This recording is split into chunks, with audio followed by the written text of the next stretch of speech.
Hello, my name is Dor, and I will present our work on approximating Cutwidth and Pathwidth. This is a joint work with Nikhil Bansal and Schwartz. So I will start with graph layout problems. So here we are given an undirected graph, and we want to find a permutation pi over the vertices in the graph. So here is an example, a graph, and one possible permutation or one possible linear ordering of the vertices. The question is, what is a good linear order? The following objective is called cutwidth or minimum cutwidth. The following: we want to find a linear ordering that minimizes the worst cut. Formally, given a permutation pi, the cutwidth of G with respect to pi is the following. So we take the maximum over the sizes of delta of S by I, where S by I are the first I vertices in the permutation pi. Delta of S by I are the edges that connect between S by I to the rest of the vertices. So basically, in this objective, we look at the possible cuts in the ordering and count how many edges across each of these cuts, and we take the maximum. For example, in the first cut between U and V, there are 2 edges that are crossed. In the second cut between V and W, there are 3 edges, and in the third cut between W and X, there are 2 edges. So the cost of this ordering is 3. The cutwidth of G is the minimum over all permutation. Okay, so cutwidth is a well-studied graph parameter, and it has importance in graph theory. It is related to pathwidth and treewidth. It is NP hard to compute for arbitrary graphs, but it is fixed parameter tractable. It has some applications that I won't go into detail. Okay, so the first thing that I want to talk about is an approximation algorithm for cutwidth, and it is done via recursive partitioning. Okay, so the goal is to find a linear ordering of the graph with cost at most alpha times the optimum ordering, the value of the optimum ordering. This is basically an alpha approximation. So our approach is due to Layton and Rao. This is a classic approach, and it is to reduce the problem into finding a minimum balanced cut. Minimum balanced cut problem, we are given a graph, and we want to find a subset of the vertices of size n over 2 that minimizes the number of edges that cross it. For example, the number of edges between S and V minus S. Okay. So given an algorithm for balanced cut, we can do the following thing. We find the balanced cut, S and V minus S. We place the nodes in S to the left of V minus S, and we recurse on each of these two subgraphs. Okay, so an example, S is the green part and V minus S is the red part. We place them according to the algorithm and recurse. Okay, so since finding a balanced cut is a hard problem, we can find an alpha approximated balanced cut. We find a subset S, which is roughly of size n over 2, but the number of edges that cross it will be at most alpha times the optimum balanced cut. Okay, so let's see the analysis of the algorithm. The first observation is that the optimum balanced cut is at most the cutwidth of the graph. So this is true because if you look at the optimal linear ordering of G, and you take the middle cut, then of course it is at most the worst cut, and it also gives an upper bound on the minimum balanced cut, because this is a balanced cut if you take the middle cut. And the second observation is that for every subgraph of G, the cutwidth of the subgraph is at most the cutwidth of the graph. And this is also true because if you take the optimal ordering for G, it also induces an ordering on the subgraph. Okay. Now to analyze the value of the solution, first we can look at the red cut in this drawing. This is the cut that this is the minimum this is the balanced cut, the approximate balanced cut. Its cost is at most alpha times the optimum balanced cut, which is at most alpha times the cut width of the graph. But we want to bound every cut in this ordering, not just the red one. So, for example, if you look at the cut, let's say in S, or the subgraph induced by S, and so in the worst case, all of the blue edges will cross over it. So its value is at most the cut width within S plus the cost of the red cut. So we get the following recurrence, and we can solve it.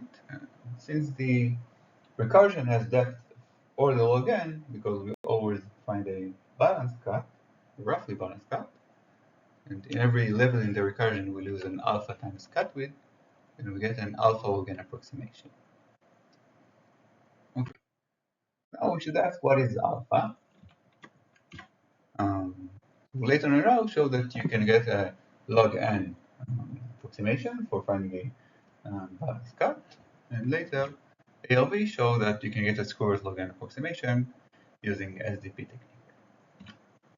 Now, okay, so this gives a log to the 1.5 n approximation for cut width, and now we ask if we can do better than that. And actually, the real question is if we can do better than this recursive balanced cut algorithm. Okay, so before we proceed to other algorithms, I want to talk about the big picture of graph layer problems.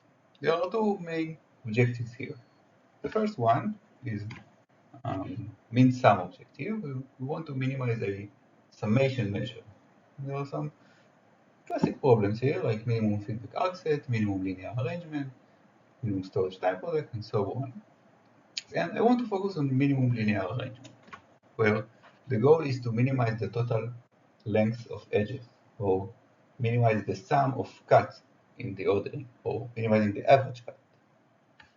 And in this problem, there was quite a lot of progress over the years. So we started with the log square approximation, like the Layton Rao. And after that, there was a log n, and a log n approximation by rounding a linear relaxation. And there's also a square root log n approximation using SDP technique. So there was quite a lot of progress over the year. And for a min-max objective, where we want to minimize the worst measure, like in Cutwidth, and also in Pathwidth, this is what happens, which is some sort of vertex counterpart of Cutwidth. There was not much progress. Surprisingly, the best known approximation is still log to the 1.5 with this recursive balance cut. So this is our goal, is to try to improve this. Okay. So to do that, we look at some of the algorithms that are used to approximate minimum linear arrangement. For example, we look at this linear program. So here we have a variable DOV for every two vertices in the graph. D is a semi-metric, and the objective is to minimize the sum over all edges of the length between U and V. And we have this spreading constraint, so standard spreading constraints in this LP for minimum linear arrangement. This follows from the, if you take an integral solution on the line, then it will follow. Okay, so let's see if we can use this LP for Cutwidth. So let's see why this LP actually provides a lower bound. So we know that the value of this LP, opt-LP, is a lower bound on the optimum linear arrangement. And we know that taking linear arrangement and dividing by n, this is basically taking the average cut. This is a lower bound on the worst cut. So we get that the optimum LP over n is the lower bound of the cut width. But this lower bound actually can be very low, because if you just take a graph and then start adding isolated vertices, then the lower bound will be very low, and the value of the cut width will not change. So we can strengthen the lower bound by considering induced subgraphs. So instead of instead of looking at the average cut, we can look at the average cut in every subgraph and take the maximum. And this is basically what happens here in this inequality. This is the lower bounds that we're going to use.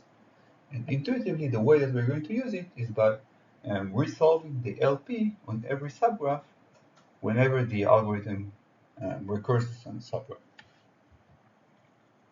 Okay, so let's see a meta algorithm for cut. This is what is going to happen.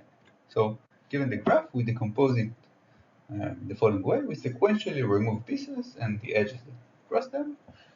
We order the pieces in some specific order, and we recurse on each piece. Now I want to present two cutting lemmas that were used for linear arrangement with the region growing technique, where we sequentially remove balls from the graph and we recurse. The first cutting lemma is G-Wise lemma, and here we can find a cut S such that the number of edges that cross it is at most C, which is the cut width, times S over N times log N. So if we use this cutting lemma and we always get a balanced cut, then we will lose a log square approximation. We lose a log square factor. So we can use Seymour's lemma, which was used to get a log N times log N approximation for a minimum linear arrangement. And here we have a better trade-off between the number of edges that cross S and the size of S. Okay, so the question is whether we can use this cutting lemma to get a good approximation for cut. So I'm going to show you a bad example. Here it is. Let's say that we sequentially remove square root n over 2 pieces of size square root n, and we get a last piece of size n over 2. So here the green pieces are the small pieces of size square root n, and t is the large piece of size n over 2. So according to Seymour's guarantee, the number of edges that cross each of the green pieces is at most c times 1 over square root n times log n. In the worst case, if all of them will pass over t, then the number of edges that will pass over t is c log n. And if this will happen over and over again, then we will lose a log square factor. Okay, so this fails, but it also suggests a way out, because if we could somehow get Seymour's guarantee for all of the pieces simultaneously, then we might be in good shape. Okay, so this gives the following definition of what we call local partition. So here, suppose you can partition the graph into pieces S1 to Sk, so that each one of them is at most size n over 2, and we have a similar guarantee like in Seymour's. The number of edges that cross each piece is at most c times Si over n times log n over Si. So this will give a simple log n approximation, and it is the following algorithm. Basically, we find this local partition, we order the pieces in a non-increasing order of sizes, and we recurse on each piece. So let's see why it works. So here are the pieces, S1, S2, and so on. They are in non-increasing order. And I want to bound how many edges would cross, let's say, this red cut. So there are two types of edges. Edges that pass over Si, and this is at most the number of edges that cross each one of the pieces that comes before Si in this ordering. And edges that are within Si, so this is at most the cut width in the piece Si. This is produced by the algorithm. So we get the following recurrence, and we can solve it and get a log n approximation.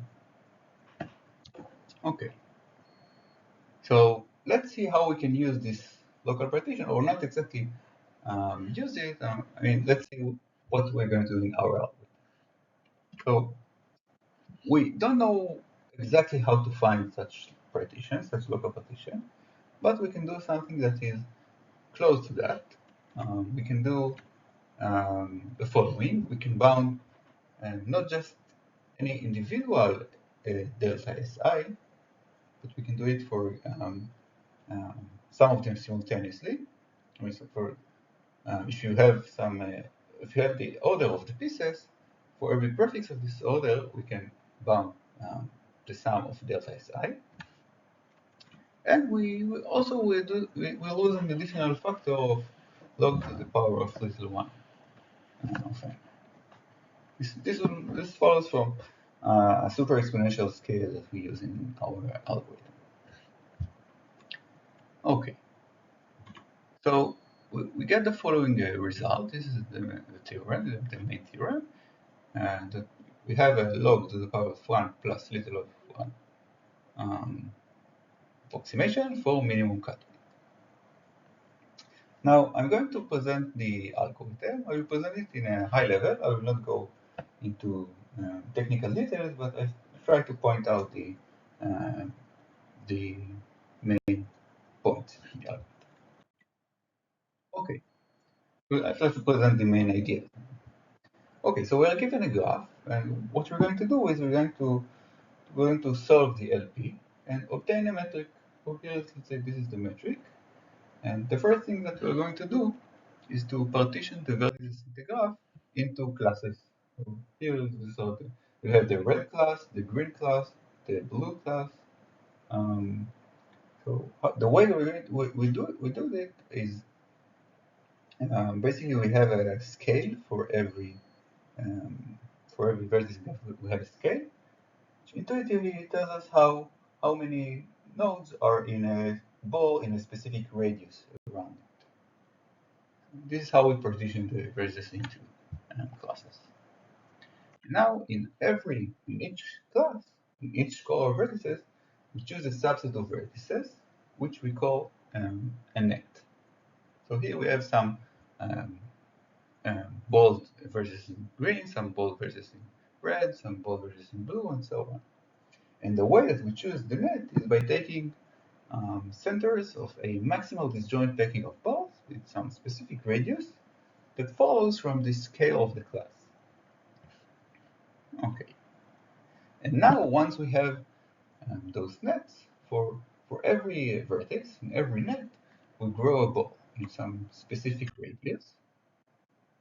And the idea here is if you look at all the green balls, they will cover all of the green vertices, and all of the red balls will cover all of the red vertices, and so on. So in total, these balls would induce a partition of the graph.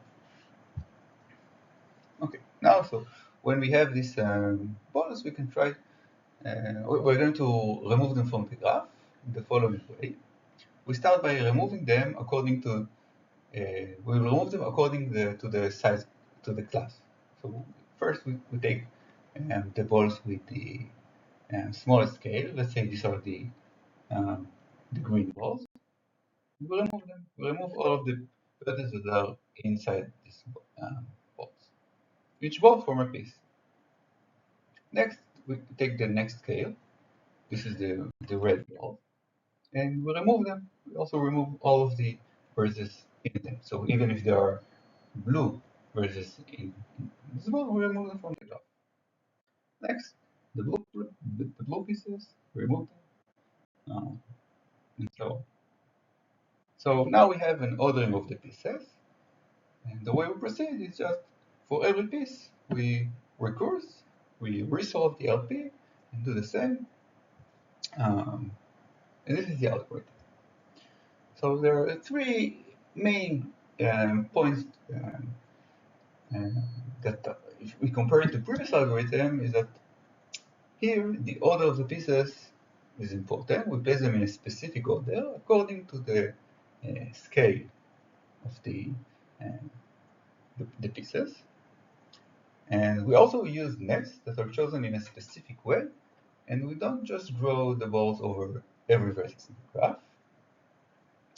And the third point is that the scale here, it grows, the scale between the classes, it grows in a super exponentially, it grows super exponentially, not just exponentially like in other algorithms for minimum linear. Okay, so this was the algorithm for Cutwidth, and it gives the guarantee of log to the power of 1 plus 0 of 1. And I want to talk about pathwidth very shortly. So this is basically a vertex counterpart of Cutwidth,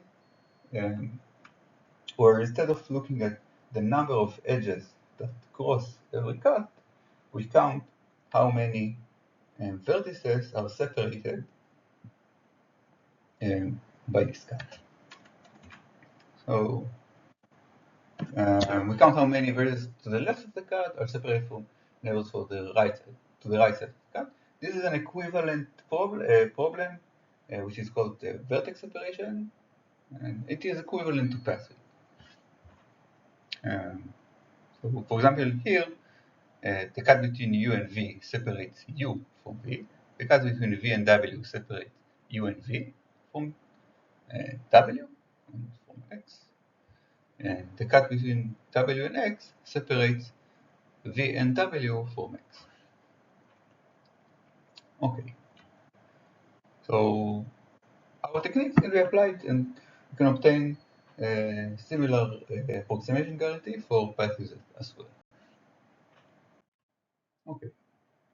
For summary, we started with graph-layer problems, and we started a recursive partitioning algorithm, the one with the minimum times cut. Then we saw how we can improve it for graph layout problems with min-max objectives like cutwidth and pathwidth. And actually, there are many interesting open problems here, which you can find in our paper. And that's it.